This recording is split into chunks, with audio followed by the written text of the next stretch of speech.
Dia menciptakan hal kecil, hal yang sangat kecil, sampai dia menciptakan hal yang sangat besar yang tidak dapat kita bayangkan teman-teman. Oke, kita masuk ke pertanyaan pertama teman-teman. Tanda apa yang benar untuk penyembahan kepada Allah? Kira-kira tanda apa teman-teman? Apa menjadi indikator, menjadi alat ukur atau menjadi alat ukur teman-teman. Tanda itu untuk apa? Untuk kita tahu teman-teman, penyembahan kepada Allah itu yang benar itu seperti apa. Baik, sebelum kita masuk, biasanya pembicara-pembicara masuk dengan ilustrasi mengenai cerita fiksi maupun non fiksi ya teman-teman. Namun mungkin di sini kita akan masuk dengan satu cerita fiksi dan satu cerita yang kita percayai teman-teman, yang kita pelajari. Oke, di sini ada dua teori, ada penciptaan dan teori evolusi. Baik teman-teman, kita akan lihat. Dan ini poin penting teman-teman ya. Dan saya harap teman-teman memperhatikan ya teman-teman. Walaupun mungkin tadi malam cowok-cowok mungkin sedikit menyesal atau bagaimana, saya tidak tahu. Sedikit ada penyesalan mungkin tadi malam, tapi tidak apa-apa. Kita sama-sama buka Alkitab kita buka catatan kita lihat nanti ayat-ayat yang akan dibahas teman-teman. Oke. Selanjutnya. Oke teman-teman. Secara garis besar ini yang akan kita bahas. Ada ada ilustrasi teman-teman. Satu ilustrasi fiksi yang saya percaya fiksi dan satu ilustrasi yang saya percaya itu adalah benar. Itu menjadi kebenaran bagi saya teman-teman. Yang ilustrasi pertama, teori evolusi bagaimana Big Bang itu terjadi, ada benturan dan lain-lainnya teman-teman, sehingga berjuta-juta tahun proses itu terjadi sehingga apa? Jadilah bumi. Bahkan proses itu terus berjalan teman-teman. Dan juga di bawah adalah penciptaan teman-teman. Bagaimana Kejadian 1 menjelaskan dengan detail mengenai penciptaan ini. Oke, kita masuk.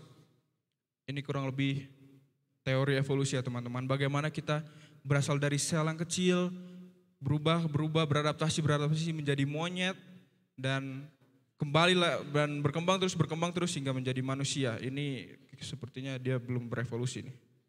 Ini belum juga, sorry. Oke, kita masuk. Oke, teman-teman kita buka Alkitab kita dalam Kejadian 1 teman-teman. Boleh kita buka Alkitab kita atau dari handphone kita, tidak apa-apa teman-teman, dari handphone kita. Yang penting kita buka Alkitab kita. Dalam Kejadian 1 berbunyi, pada mulanya Allah menciptakan langit dan bumi. Mazmur 33 ayat 8 dan 9. Biarlah segenap bumi takut kepada Tuhan, biarlah semua penduduk dunia gentar terhadap Dia. Sebab Dia berfirman maka semuanya jadi. Dia memberi perintah maka semuanya ada. Beginilah gambar solar system. Ini penting teman-teman. Ini perlu diperhatikan teman, karena ini adalah ciptaan Tuhan yang akan berhubungan dengan pembahasan kita hari ini. Baik, pada hari pertama bumi belum berbentuk, ada kemudian terang, kemudian dipisahkan terang dari gelap. Oke. Kejadian 1 ayat 3, jadilah terang, lalu terang itu jadi. Jadi pada saat itu Tuhan menciptakan terang teman-teman, karena bumi masih gelap gulita, tidak ada apa-apa teman-teman. Oke, Kejadian 1 ayat 5. Jadilah petang dan jadilah pagi. Itulah hari pertama. Dalam bahasa Ibrani, hari pertama disebutkan sebagai Yom Ehad. Yom itu hari, Ehad itu adalah pertama. Ingat teman-teman, di sini kita berbicara mengenai urutan. Ehad itu adalah pertama. Oke, kita lanjut. Di hari kedua Allah memisahkan air di bawah cakrawala dan air di atas cakrawala. Kejadian 1 ayat 8 berbunyi, jadilah petang dan jadilah pagi. Itulah hari kedua. Apa hari kedua itu artinya? Yom Seni. Ini kita harus perhatikan teman-teman, karena ini penting dalam mempelajari mengenai hari Sabat ini teman-teman. Mohon diperhatikan teman-teman. Yom Seni. Di hari ketiga, Kejadian 1 ayat 9. Berfirmanlah Allah, hendaklah segala air yang di bawah langit berkumpul pada satu tempat sehingga kelihatan yang kering, dan jadilah demikian. Lalu Allah menamai yang kering itu darat, dan kumpulan air itu dinamainya laut. Allah berfirman kembali, maka bumi pun dipenuhi dengan tanaman hijau. bebungaan, dan pepohonan. Oke. Dalam Kejadian 1 ayat 13 mengatakan, jadilah petang dan jadilah pagi, itulah hari ketiga. Dalam bahasa Ibrani mengatakan apa? Yom Sulisi, teman-teman. Perhatikan. Itu diperhatikan teman-teman. Yom Sulisi. Lanjut, di hari keempat, dalam Kejadian 1 ayat 14 sampai 18, Allah berfirman dan muncullah susunan tata surya, matahari, bulan, dan bintang. Ini penting teman, ini sangat penting. Bagaimana Tuhan menciptakan tata surya ini? Bagaimana Tuhan menciptakan matahari, bulan, dan bintang? Hari ini kita akan membahas hari Sabat, teman-teman. Ini ada hubungannya, teman-teman. Hari yang kita bahasa yang kita pelajari, bagaimana apa yang Tuhan ciptakan, dan pelajaran yang akan kita bahas. Ini ada hubungannya semuanya, teman-teman. Dalam Kejadian 1 ayat 19, jadilah petang dan jadilah pagi. Itulah hari keempat, yang adalah Yom Rubi. Oke, kita lanjut. Pada hari kelima, dalam Kejadian 1 ayat 20 sampai 24, Tuhan berfirman, kemudian Allah berfirman kembali, dan bumi pun diisi dengan burung-burung yang cantik. Air dipenuhi dengan ikan-ikan dan kehidupan laut lainnya. Kejadian 1 ayat 23 berbunyi, jadilah petang dan jadilah pagi, itulah hari kelima, yang adalah Yom Hamisi, teman-teman. Yom Hamisi. Kita lanjut. Pada hari ke-6, Allah berfirman, lalu segala jenis hewan muncul. Allah membentuk manusia dari tanah liat dan meniupkan nafas hidup. Pada hari ke-6 itu, teman-teman ya. Kejadian 1 ayat 27. Maka Allah menciptakan manusia itu menurut gambarnya. Menurut gambar Allah diciptakannya dia, laki-laki dan perempuan diciptakannya mereka. Dalam bahasa Ibrani-nya disebut Adam. Adam adalah manusia artinya, teman-teman. Jadi memang dalam bahasa Ibrani, Adam itu memang artinya adalah manusia. Ini penting, teman-teman. Walaupun kita tidak fokus, hari ini kita tidak terlalu fokus tentang penciptaan, apa yang diciptakan, teman-teman. Tapi bahasa ini sangat penting. Adam adalah manusia. Oke. Tadi kita sudah membahas mengenai evolusi, kemudian kita membahas mengenai bahasa, penyebutannya, hari, dan di sini mengenai manusia, Adam. Ketika itulah Tuhan Allah membentuk manusia dari debu tanah dan menghembuskan nafas hidup ke dalam hidungnya. Demikianlah manusia itu menjadi makhluk yang hidup. Dalam bahasa Ibrani-nya juga kembali disebutkan bahwa membentuk manusia, ha-Adam, dan dari debu tanah, ha-Adama. Kemudian di bawah lagi disebut manusia, ha-Adam. Berarti debu tanah adalah Adama dan manusia adalah Adam. Tolong diperhatikan, teman-teman, karena ini ada hubungannya dengan pelajaran kita berikutnya. Kurang lebih seperti Adam dan Hawa. Oke. Maka Allah melihat segala yang dijadikannya itu sungguh amat baik, jadilah petang dan jadilah pagi. Itulah hari ke-6. Yom Hasisi. Oke.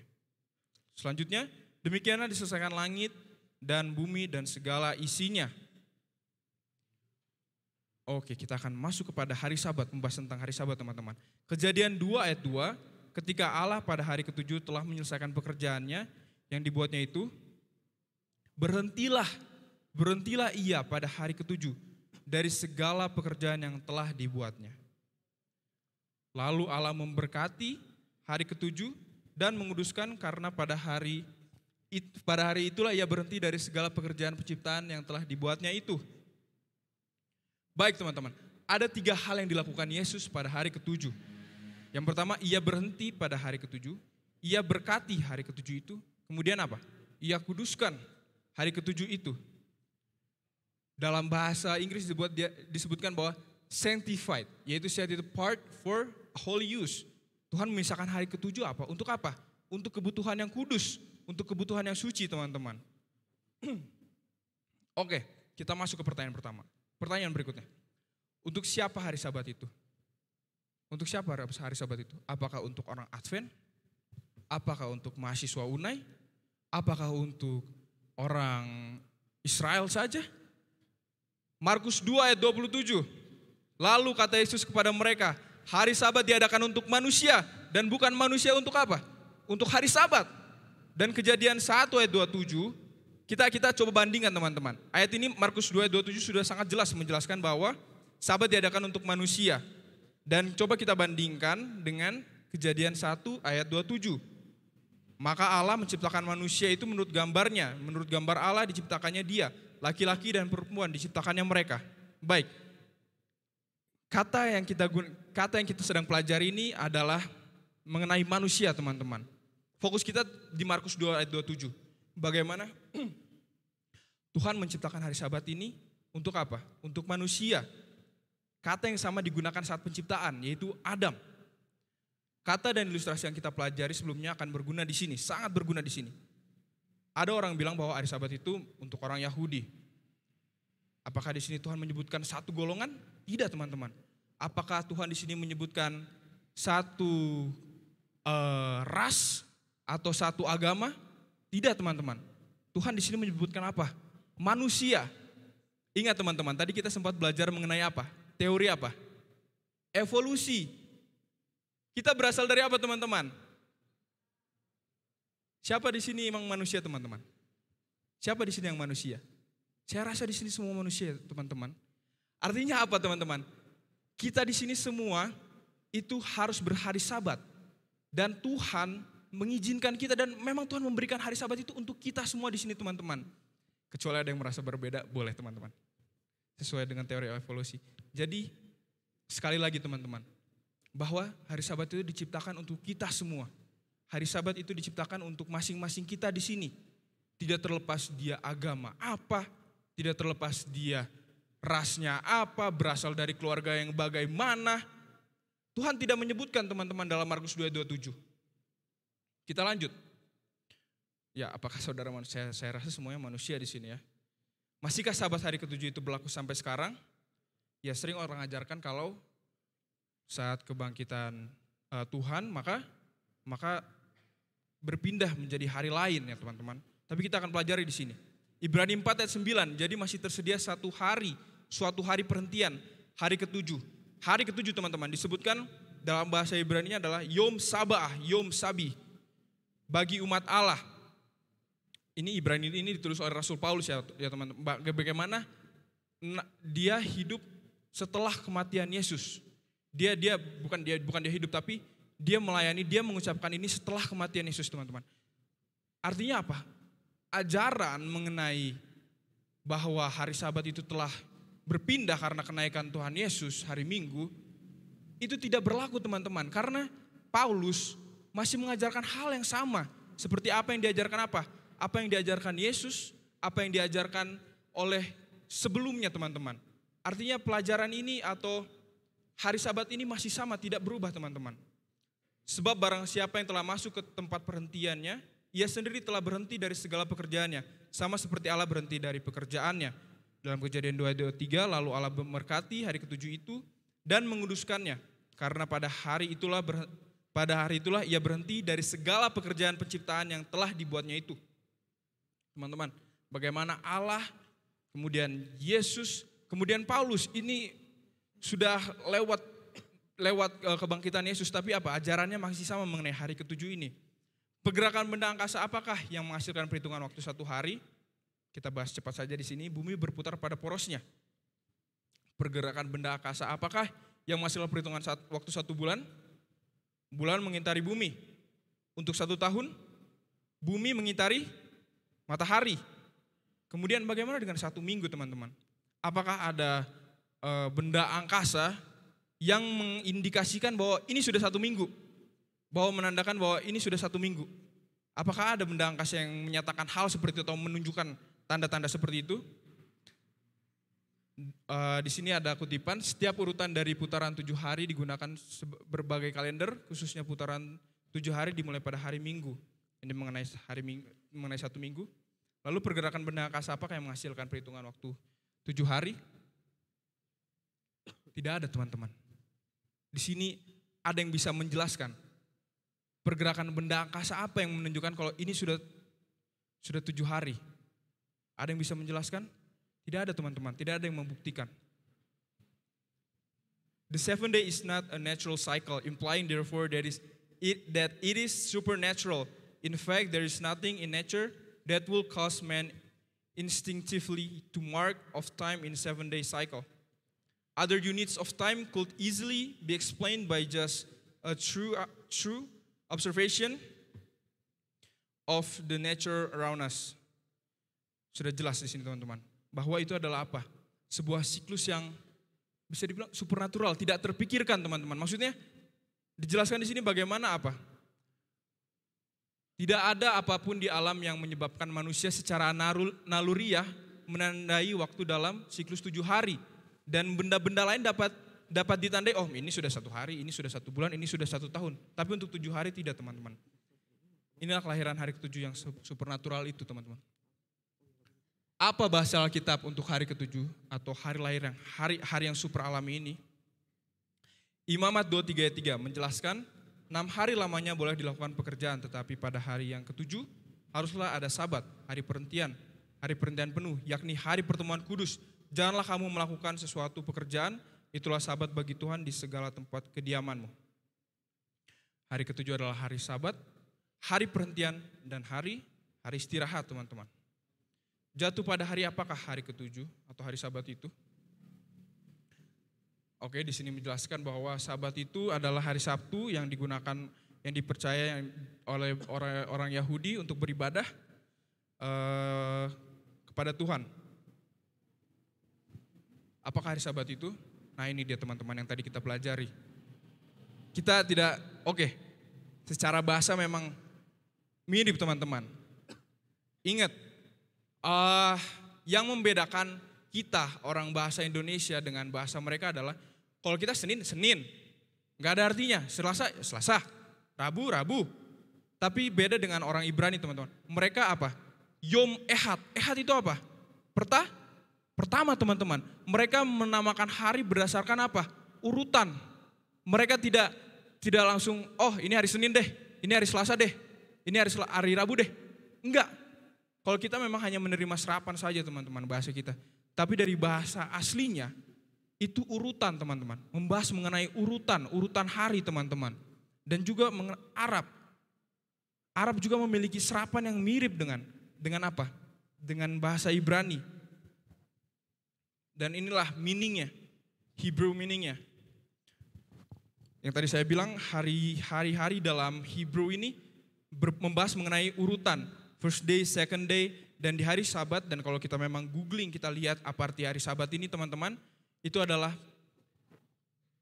berhenti bekerja, beristirahat, perhentian teman-teman. Memang hari ini diartikan sebagai perhentian. Tidak ada arti lain untuk Sabat. Tapi apa? Sebagai perhentian. Apakah hari Sabat itu menurut Alkitab? Dalam Lukas 23 ayat 46 berbunyi, lalu Yesus berseru dengan suara nyaring, "Ya Bapa, ke dalam tanganmu kuserahkan nyawaku." Dan sesudah berkata demikian, ia menyerahkan nyawanya. Di Golgota ya teman-teman. Kemudian Lukas 23 ayat 54, hari itu adalah hari persiapan dan Sabat hampir mulai. Oke, di sini kita akan masuk mengenai ini. Jadi di sini kita akan melihat bahwa memang Sabat itu ada di antara hari ke-6 dan ada di antara hari ke-6 dan hari pertama teman-teman. Kita akan lihat. Dan bagaimana ini akan menarik teman-teman, akan menarik pembahas ini. Pada hari persiapan Yesus disalibkan, mati, dikuburkan. Pada hari persiapan. Kemudian Lukas 23 ayat 55, kita langsung saja, dan setelah pulang mereka menyediakan rempah-rempah dan minyak mur. Nah, pada hari persiapan itu mereka pulang. Dan Lukas 23 ayat 56, dan pada hari Sabat mereka beristirahat menurut hukum Taurat. Pada hari Sabat teman-teman. Oke, kita lanjut.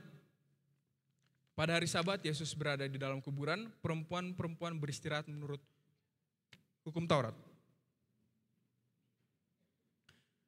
Nah, dalam Lukas 24 ayat 1 dan 2, tetapi pagi-pagi benar pada hari pertama minggu itu mereka pergi ke kubur membawa rempah-rempah yang telah disediakan mereka. Mereka mendapati batu sudah berguling dari kubur itu. Pada hari pertama teman-teman. Berarti apa? Berarti kejadian itu adalah di hari Minggu teman-teman. Di hari Minggu, dan Lukas 24 ayat 3 mengatakan, dan setelah masuk mereka tidak menemukan mayat Tuhan Yesus. Dan Lukas 24 ayat 6, ia tidak ada di sini, ia telah bangkit. Yesus bangkit teman-teman di hari Minggu. Oke. Hari di mana Yesus disalibkan dan mati disebut Good Friday atau Jumat Agung. Yesus mati di hari Jumat. Kemudian di hari Minggu selalu diingat dengan Easter Sunday, Minggu Kemenangan. Dunia mengakui kalau memang hari itu ada teman-teman. Hari Jumat dan hari Minggu. Dan di tengah-tengahnya ada hari Sabat. Dunia mengakui teman-teman. Tujuannya di sini kita mau membandingkan ya. Kita mau melihat memang hari itu ada dan dunia memang mengakui. Dan merayakan hari itu teman-teman. Pada hari Sabat, hari ketujuh adalah hari Sabtu menurut Alkitab. Jadi masih tersedia suatu hari perhentian hari ketujuh. Yaitu Yom Sabat bagi umat Allah. Ibrani 4 ayat 10. Sebab barang siapa yang telah masuk ke tempat perhentiannya, ia sendiri telah berhenti dari segala pekerjaannya. Sama seperti Allah berhenti dari pekerjaannya. Sebagai apakah Sabat itu dijadikan oleh Allah? Yeskiel 20 ayat 12. Hari-hari Sabatku juga aku berikan kepada mereka menjadi peringatan di antara aku dan mereka. Supaya mereka mengetahui bahwa akulah Tuhan yang menguduskan mereka. Dalam bahasa Ibrani disebut oath atau sign atau banner sebagai tanda, sebagai bendera teman-teman. Peringatan itu, hari Sabat itu sebagai apa? Bendera buat kita, tanda buat kita sebagai apa? Sebagai umat yang memilih kebenaran itu. Yeskiel 20:20, kuduskanlah hari-hari Sabatku sehingga itu menjadi peringatan di antara aku dan kamu. Ini yang tadi, sorry. Ya. Jadi ini nih logikanya seperti ini teman-teman. Sama dengan bendera kita. Banyak di sini kasus kalau banyak orang-orang yang suka mengubah bendera kita. Menambah-nambahi atau mengurangi atau dia mencoret atau bagaimana. Pasti selalu apa? Selalu dijerat hukum. Dan apa? Warga pasti apa? Orang Indonesia pasti apa? Pasti murka teman-teman. Pasti marah. Sama halnya dengan apa? Dengan hari Sabat teman-teman. Kita mengaku bahwa apa? Kita ini pengikut Kristus. Kita mengaku bahwa kita memegang kebenaran. Kita mengaku bahwa kita membaca Alkitab. Tapi kita merubah tanda kita sendiri teman-teman. Kita menggeser tanda itu teman-teman. Bendera itu sebagai apa? Sebagai tanda kalau saya ini pemilik dia dan saya adalah warganya. Hari Sabat ini adalah bendera apa? Bendera kita teman-teman. Saya harap di sini tidak ada yang, saya jujur, pasti saudara sangat takut untuk bermain-main dengan bendera. Kadang bendera dimain-mainin pasti kadang kita kayak, jangan itu bendera. Sekedar bendera saja kain, kita sehormat itu. Kadang dengan berani, dengan sadar kita menggeser hari Sabat itu. Kita mengubah maknanya, kita mengubah menjadi hari lain. Kita bilang kita adalah umatnya, tapi apa? Tapi kita mengubahnya teman-teman. Jadi pada hari Sabat dijadikan oleh Allah untuk manusia. Adalah sebagai tanda kesetiaan kepada Allah. Di mana kita mengakuinya sebagai pencipta langit dan bumi. Jika kita menolak, kita telah mengkhianati pencipta kita. Sesuai logika yang tadi, kita mengkhianati apa? Bendera kita. Kita mengkhianati tanda kita teman-teman. Ini yang tadi. Berapa lama Sabat itu dirayakan? Berapa lama teman-teman asrama? Apakah saat monitor mulai tutup gate? Apa saat monitor mulai pencet bel? Atau saat matahari terbenam? Atau saat jam 6? Imamat 23:32 mengatakan itu harus menjadi suatu Sabat hari perhentian penuh bagimu. Dari matahari terbenam sampai matahari terbenam. Kamu harus merayakan Sabatmu. Lalu apa berkat Sabat itu? Apabila engkau tidak menginjak-injak hukum Sabat dan tidak melakukan urusanmu pada hari kudusku, apabila engkau menyebutkan hari Sabat hari kenikmatan dan hari kudus Tuhan hari yang mulia, apabila engkau menghormatinya dengan tidak menjalankan segala acaramu dan dengan tidak mengurus urusanmu atau berkata omong kosong, ini dia yang penting. Maka engkau akan bersenang-senang karena Tuhan. Dan aku akan membuat engkau melintasi puncak-puncak bukit di bumi. Dengan kendaraan kemenangan. Aku akan memberi makan engkau dari milik pusaka Yakub. Bapa leluhurmu, sebab mulut Tuhanlah yang mengatakannya. Kita akan apa? Dapat melintasi bukit-bukit itu. Permasalahan-permasalahan dalam hidup kita akan dibantu oleh Tuhan. Melalui apa? Kendaraan kendaraan kemenangan. Kita akan memiliki berkat, kita akan diberi makan, kita akan diberikan keselamatan oleh pusaka Yakub, yaitu apa? Yesus Kristus. Bagaimana Tuhan, kalau kita mengikuti pelajaran ini, kita mengikuti kebenaran, maka apa? Yang dijanjikan adalah kita akan diberi makan oleh pusaka Yakub, dari milik pusaka Yakub, yaitu Tuhan. Yang adalah Tuhan adalah apa? Tuhan Yesus adalah apa? Sumber berkat kita. Dia yang memberikan berkat kepada kita, keselamatan, kemenangan kepada kita. Siapa yang menjadi Tuhan atas hari Sabat itu? Markus 2 ayat 28, jadi anak manusia adalah juga Tuhan atas hari Sabat. Anak manusia adalah Yesus dan Yesus adalah Tuhan. Jadi hari Tuhan itu adalah hari Sabat, teman-teman. Apakah Yesus menyucikan Sabat waktu dia hidup di dunia? Oke. Dalam Lukas 4 ayat 16 mengatakan, ia datang ke Nazaret tempat ia dibesarkan. Dan menurut kebiasaannya pada hari Sabat, ia masuk ke rumah ibadat, lalu berdiri hendak membaca dari Alkitab. Kemudian Lukas 4 ayat 31, kemudian Yesus pergi ke Kapernaum, sebuah kota di Galilea, lalu mengajar di situ pada hari-hari Sabat. Sudah jelas teman-teman, bagaimana Yesus itu bersabat. Dan Yesus adalah apa? Teladan kita, teman-teman. Dan Yesus bukan hanya karena dia lahir sebagai Mesias makanya dia bersabat. Tapi memang dia pelajari ini, teman-teman. Dia menjelaskan dia mencontohkan apa yang ada di Alkitab ini, teman-teman. Sehingga apa? Itu menjadi teladan bagi kita, teman-teman. Apakah murid-murid atau rasul-rasul menyucikan hari Sabat? Paulus, kita bicara tentang Paulus dalam Kisah 17 ayat 2. Seperti biasa Paulus masuk ke rumah ibadat itu, 3 hari Sabat berturut-turut yang membicarakan dengan mereka bagian-bagian dari kitab suci. Mengenai Yohanes, dia adalah rasul yang terakhir mati dari 12 rasul. Kita langsung namun tak ada satupun dalam tulisannya yang menyatakan perubahan hari Sabat dan hari ketujuh kepada hari pertama dalam minggu. Ini penting, teman-teman ya. Tidak ada apa. Bahkan setelah kematian Yesus pun para rasul yang dibimbing oleh mentornya, yang dibimbing oleh Tuhan Yesus, mereka pun tidak mengubah, tidak mengajarkan perubahan itu. Tidak ada ajaran seperti itu, teman-teman. Dia mengatakan pada hari Tuhan ia sedang dikuasai oleh Roh. Hari Tuhan adalah hari Sabat, sesuai yang tadi kita pelajari, teman-teman. Yohanes pernah tahu Yesus. Yohanes pernah mengklaim bahwa Sabat adalah harinya. Dia pernah tahu bahwa Yesus telah mengklaim bahwa Sabat itu adalah harinya. Karena anak manusia adalah Tuhan atas hari Sabat. Dalam Matius 12 ayat 8. Kemudian, apakah orang bukan Yahudi atau Gentiles beribadah pada hari Sabat? Dalam perjanjian lama, dalam Yesaya 56 ayat 2, berbahagialah orang yang melakukannya dan anak manusia yang berpegang kepadanya.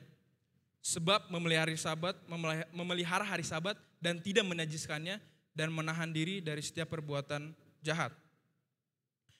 Dan orang-orang asing yang menggabungkan diri kepada Tuhan untuk melayani Dia, untuk mengasihi nama Tuhan dan untuk menjadi hamba-hambanya, semuanya yang memelihara hari Sabat dan tidak menajiskannya dan yang berpegang kepada perjanjianku. Mereka akan kubawa ke gunungku yang kudus dan akan kuberi kesukaan di rumah doaku. Aku akan berkenan kepada korban-korban bakaran dan korban-korban sembelihan mereka yang dipersembahkan di atas mezbahku. Sebab rumahku akan disebut sebagai apa? Rumah doa segala bangsa. Kemudian dalam perjanjian baru, teman-teman. Kisah 13 ayat 42. Mungkin yang pegang Alkitab boleh dibuka Kisah 13 ini. Ketika Paulus dan Barnabas keluar, mereka diminta untuk berbicara tentang pokok itu pula pada hari Sabat berikutnya. Baik. Kalau kita buka di pasal ini, Kisah 13 ini, bagaimana saat itu Paulus dan Barnabas datang ke daerah, di situ ada orang Yahudi dan di situ ada apa? Gentiles, teman-teman. Ada orang-orang dari luar Yahudi, teman-teman, yang mereka percaya kepada firman ini, teman-teman. Bagaimana mereka orang-orang ini meminta kembali firman ini. Baik, kita lanjut. Dalam Kisah 13 Kisah 13 ayat 43 menjelaskan, kita cepat saja teman-teman ya. Ada disebut di situ orang-orang bangsa lain yang sudah masuk agama Yahudi. Dalam bahasa Inggris disebut religious proselytes, yang adalah Gentiles juga teman-teman. Bagaimana firman ini juga untuk orang-orang di luar Yahudi teman-teman. Kemudian sahabat berikutnya apa? Seluruh kota itu berkumpul di situ.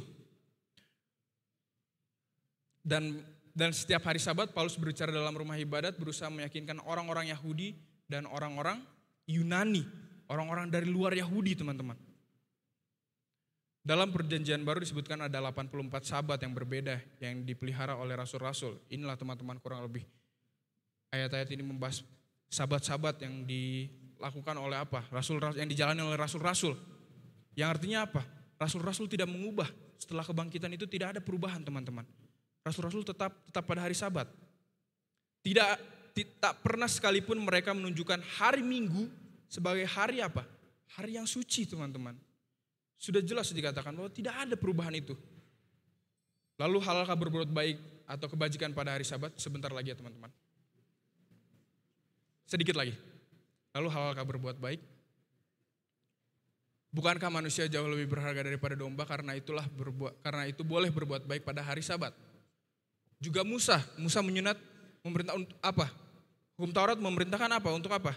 Menyunat pada hari Sabat. Kita lanjut. Sampai kapankah Sabat akan dipelihara? Dalam Yesaya 66 ayat 22 mengatakan, sebab sama seperti langit yang baru dan bumi yang baru yang akan kujadikan itu, tinggal tetap di hadapanku, demikianlah firman Tuhan, demikianlah keturunanmu dan namamu akan tinggal tetap. Bulan berganti bulan dan Sabat berganti Sabat, teman-teman. Bagaimana ini sedang membicarakan apa? Mengenai di surga nanti, teman-teman. Sabat berganti Sabat, bulan berganti bulan. Maka seluruh umat akan datang untuk sujud menyembah di hadapanku.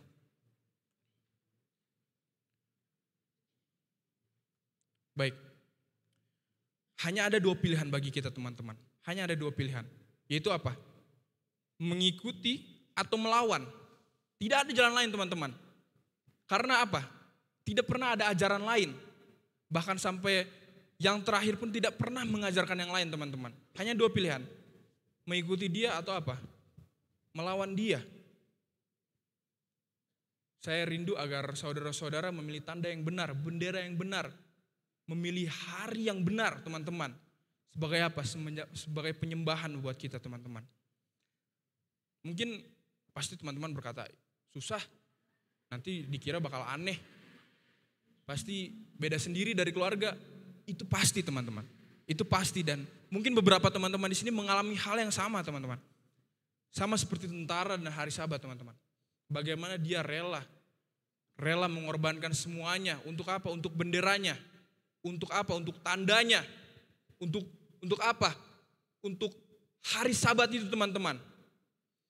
Tidakkah saudara mau melakukan lebih banyak untuk Yesus yang telah meninggalkan segala sesuatu untuk engkau, lebih dari apa yang tentara lakukan bagi negara?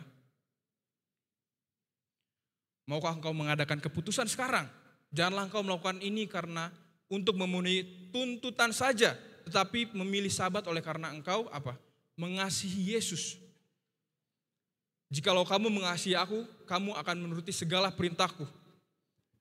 Barang siapa memegang perintahku dan melakukannya, dialah yang mengasihi aku. Kita bilang kita mengasihi Kristus, kita bilang kita mengasihi Yesus, tapi apa? Tandanya saja kita tidak kuat memegangnya teman-teman. Tandanya sering kita ubah. Maka gunakanlah hari itu dengan Tuhan, karena engkau mengasihi Dia dan Dia mengasihi engkau.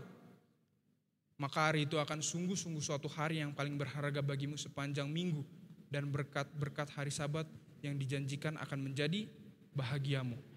Jadi teman-teman, worship Him on His Sabat, the true Sabat. Saya mengajak teman-teman untuk melihat kebenaran itu.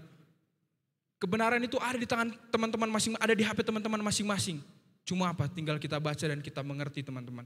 Memang akan susah, memang akan terlihat aneh, memang akan terlihat berbeda dari keluarga. Tapi itulah kebenaran. Saya bawa dalam nama Tuhan Yesus, Tuhan memberkati.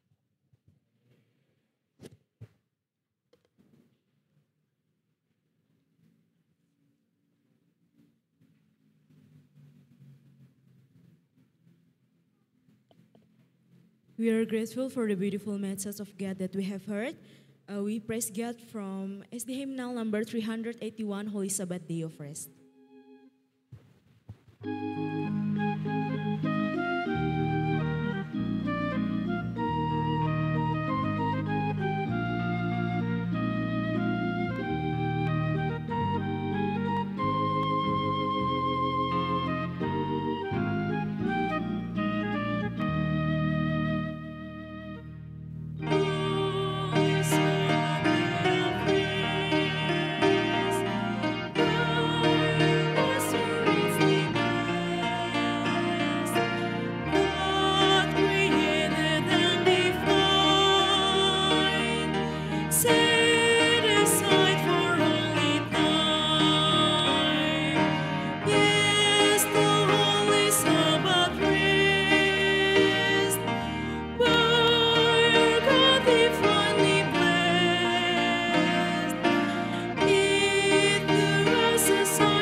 Let us pray. Dear Heavenly Father, as we end this week of prayer program, we want to give honor to your name. Thank you, Lord, for all the marvelous things that you have done today. Thank you, Lord, for your love and for the love that we share together as your body. May you bless each of us here that took the time together here. Please let your hand of protection be on them throughout the end of the week. Let the work done here may come to fruition, and let it all be for the glory of your name. Lord, bless each of us and keep us safe until we are able to gather here again at this place. We pray for the words that you have sown into our hearts to our speaker, Kevin Brendan Ababan. Please bless him, give him blessing. Watch over him, protect him, and also please bless the words. Watch over the words, protect the words. Please bless that it may become a root, and please bless that it can produce wonderful things, things of beauty and great blessings to many. Now, as we want to start our college's activity, please give us wisdom so that we can get everything done, whether it's our examination, our task, or our presentation. Now, as we want to leave this place, Lord, please thank you, Lord, for that you are still and here with us. And may we be alert to your promptings and that we can live in your endless love. For yours is the kingdom, the power, and the glory in this age and forevermore. Amen.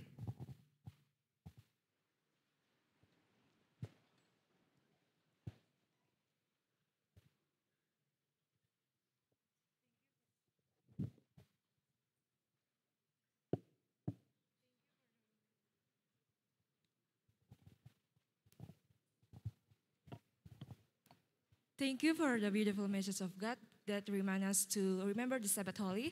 And this is the end of our worship. But before we leave this place, there are some announcements for us that I will say in bahasa. Yang pertama, pembicara kita pada malam hari ini akan dibawakan oleh Evi Agustina Boru Parangin-Angin dengan judul Receive and Give. Pengumuman yang kedua, kita akan berdoa pada kelompok diskusi sekolah sahabat kita masing-masing. Oleh karena itu kita semua diundang untuk boleh ke tempat doa kita masing-masing. Demikianlah, Tuhan Yesus memberkati kita.